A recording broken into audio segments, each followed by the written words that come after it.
Good morning student, my self Babita Gond और आज हम पढ़ेंगे 9th क्लास की हिस्ट्री का first chapter the French revolution.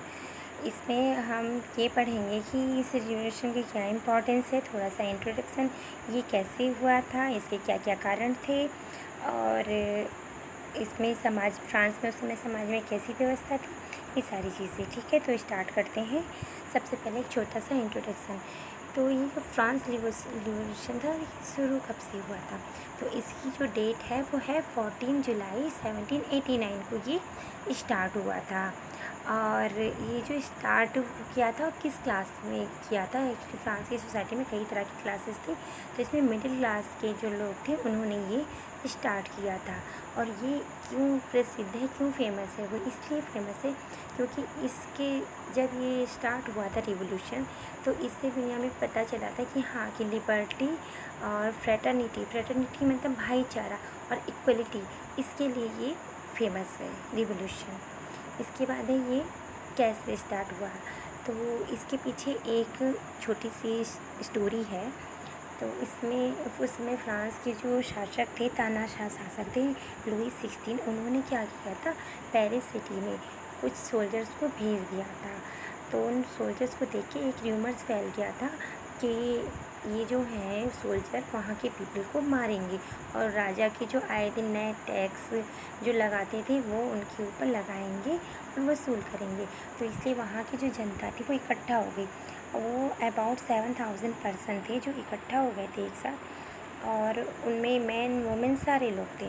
उन्होंने क्या किया, ये सोचा कि हमें फ़ौज से लड़ना है, तो इसलिए उन्होंने सोचा कि हम जो गवर्नमेंट बिल्डिंग्स हैं उन पे हमला करेंगे और अपने लिए हथियार इकट्ठा करेंगे जिससे कि हम फ़ौज से लड़ सकें। तो इसलिए उन्होंने क्या किया था, लड़ने के लिए अलग अलग गवर्नमेंट बिल्डिंग पे हमला किया था। तो एक क्वेश्चन यहाँ पे बता, हाउ इट हैपन, कि ये रिवॉल्यूशन कैसे पॉसिबल हुआ। तो इन्होंने क्या किया था, सारे पीपल्स ने मिलके कि जो एक फोर्ट था वहाँ पे, बेस्टाइल फोर्ट, उस पे हमला कर दिया था। वहाँ पे एक जेल थी, उस जेल पे हमला करने के बाद वहाँ के जो प्रिजनर्स थे उनको छुड़ा दिया था। ये बात अलग है कि उस प्रिजनर में जो प्रिजन था उसमें सिर्फ और सिर्फ 7 प्रिजनर्स कैद थे। और इस हमले में वहाँ के जो कमांडर थे, बेस्टाइल के कमांडर, वो मारे गए थे। उन्होंने उन प्रिजनर को छुड़ा करके ले आए थे। जो पीपल थे, जब बेस्टाइल फोर्ट को उन्होंने तोड़ा था, तो वो क्यों तोड़ा था, उसका एक कारण है ना कि जब हम किसी को पसंद नहीं करते हैं, तो अगर हम उस आदमी को कुछ नहीं कह सकते हैं, तो उसका कोई सामान हमें दिख जाए तो हम ना उस सामान पे गुस्सा निकाल लेते हैं।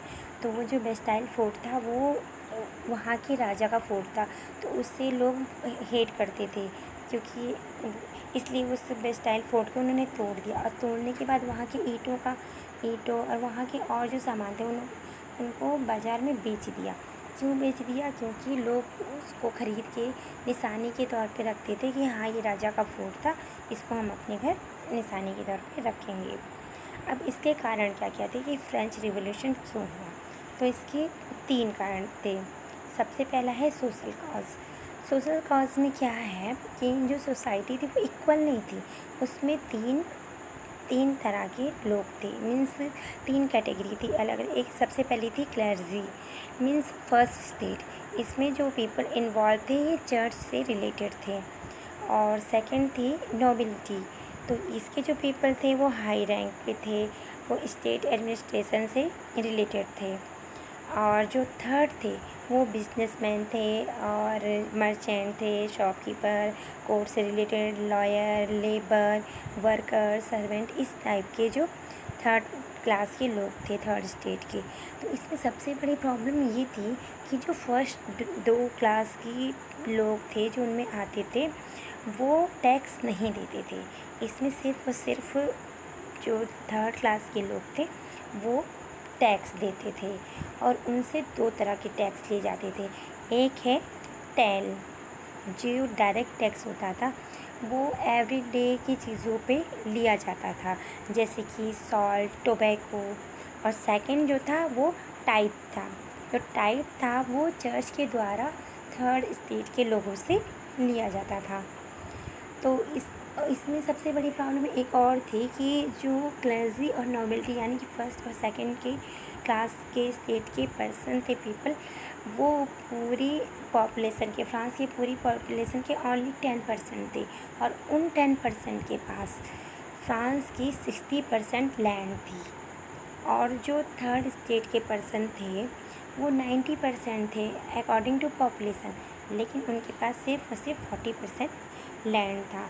तो जो लोग थे थर्ड स्टेट के, वो या तो सर्वेंट की तरह काम करते थे, या फिर जो फर्स्ट एंड सेकंड स्टेट के लोग थे उनके लैंड पे काम करते थे, और टैक्स भी वही लोग देते थे। सेकंड था इकोनॉमिक कॉज।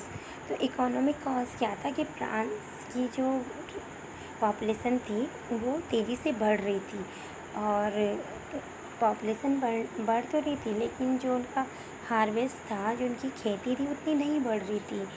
तो इसलिए जो फूड ग्रेन थे, जो उनकी रोटी जो पाव खाते हैं ब्रेड, उसकी कीमत बढ़ रही थी क्योंकि डिमांड ज़्यादा थी और पैदावार कम थी। और ये सबसे ज़्यादा और प्रॉब्लम तब क्रिएट करती थी जब ओले हो गए या फिर सूखा पड़ गया, बाढ़ आ गया, जब खेती नष्ट हो जाती थी तो फसल कम होती थी लेकिन खाने वाले लोग ज़्यादा थे, इसलिए और प्रॉब्लम थी। और इसके साथ थर्ड ये भी चीज़ था कि जो वर्कर थे वो उन्होंने देखा कि वो जितनी ज़्यादा मेहनत कर रहे हैं उनकी जो सैलरी है उसके अकॉर्डिंग नहीं है, उनकी सैलरी बहुत ही ज़्यादा कम है। ये तो इकोनॉमिक कॉज था। फिर थर्ड आता है पॉलिटिकल कॉज, कि क्या पॉलिटिकल कॉज था।